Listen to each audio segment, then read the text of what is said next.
Welcome to Simmons Says, where I help emerging and struggling writers create intriguing plots and compelling characters to make their stories hard to put down and even harder to forget.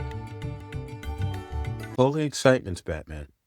So, welcome to another episode of Simmons Says. I'm here this time to answer a few questions, just a few of the questions that pop up every now and then when I talk to other writers or when I'm working with my students, either at the film school I teach at or with my private clients. So I'm going to try and tackle questions that seem to come up no matter where I am.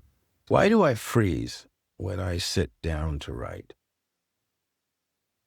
Now that has the possibility of so many different types of answers, but one of the things that I will say is freezing is always about knowing what to write. So I guess one of the things is when you sit down to write, do you know why you're doing that? Do you know what you expect to come out of that experience?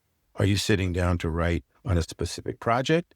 Are you sitting down to just sort of free flow and just see what comes out? Are you sitting down to do rewrites on a project that you're working on? What do you expect? What project or what has brought you to this particular moment in space and time? And then how do we look at the material we're about to create, especially for a lot of new writers? When we sit down and we start writing, we have these thoughts, these images, these words and things in our heads, and they sound really crazy or frustrated because the words aren't perfect. Initial writing is messy. Initial writing is exploration. It's exploring the thoughts and the feelings that you have, putting them down on paper or on a screen or whatever, taking a look at them, and then starting to nurture them and manipulate them and play with them and get some idea of what it is you're really trying to say and how best to say that. And that's a process taking a certain amount of time. So to expect brilliance the moment you put pen to paper, it's frustrating. It's frustrating because if you don't think it's brilliant when you see it, then you're going to have all kinds of negative reactions. So give yourself permission to sit down to write. Pick a certain amount of time that you're going to spend that particular day working on it. It can be 20 minutes, it can be 30 minutes, it can be 60 minutes, it can be a couple of hours. But say, I'm going to sit down and I'm going to write. I'm going to give myself this amount of time to write and then let what comes come. If it's a lot of words, great. If it's a moderate amount of words or a small amount of words, great, because you have succeeded in keeping the promise to sit down for a specific amount of time and write. You haven't promised it's going to be publishable material immediately. You're just writing to get it from here and here to there. Okay? So the freezing may have something to do with your expectations of what you plan to see or place before you. And if you give yourself permission to expect only to meet the obligation, it might be a lot easier. And I suspect you will not freeze. Okay, what's our next question? What do I do when I lose confidence halfway through a project? It's another one of those questions that has several different pathways to an answer or to the quest for an answer. First off, confidence is earned. It is. I mean, you can have faith and believe that you're going to blah, blah, blah. But to have confidence in it tends to mean that you've built up a certain amount of experience or practice doing a thing. You have a certain amount of skill and consistency and dedication. It's not a gift, it's earned, right? You learn that you can because you're doing it or you've done it. And the more you do a thing, the better you become at doing that thing. And that builds a certain amount of confidence.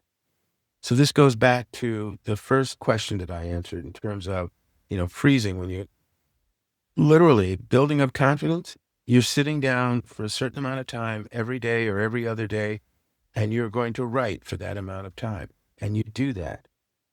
And if you're working on a particular project, The words are flowing or you're fighting to get them out, but you get them out every day. So you start to feel more confident about that.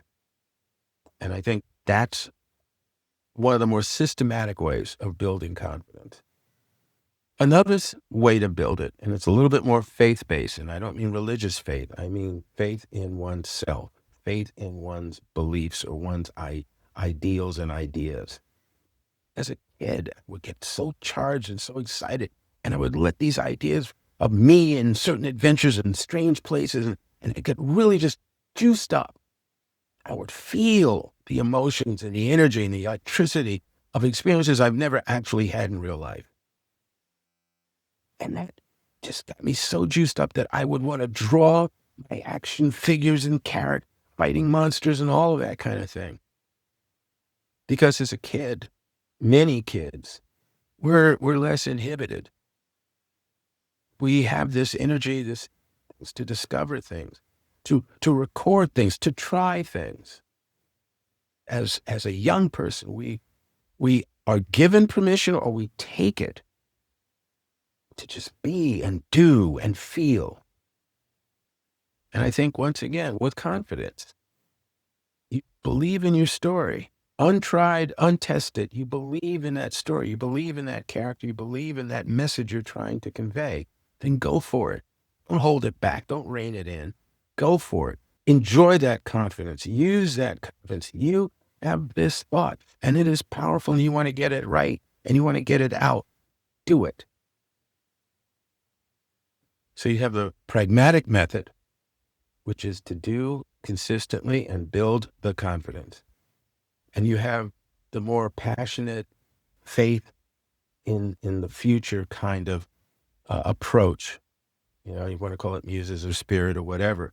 You know, I think that unless you're writing statistical information, and some people can be passionate about that, but unless you're writing very pragmatic information of a very static form or fashion, you're trying to tell a story about some characters, possibly people.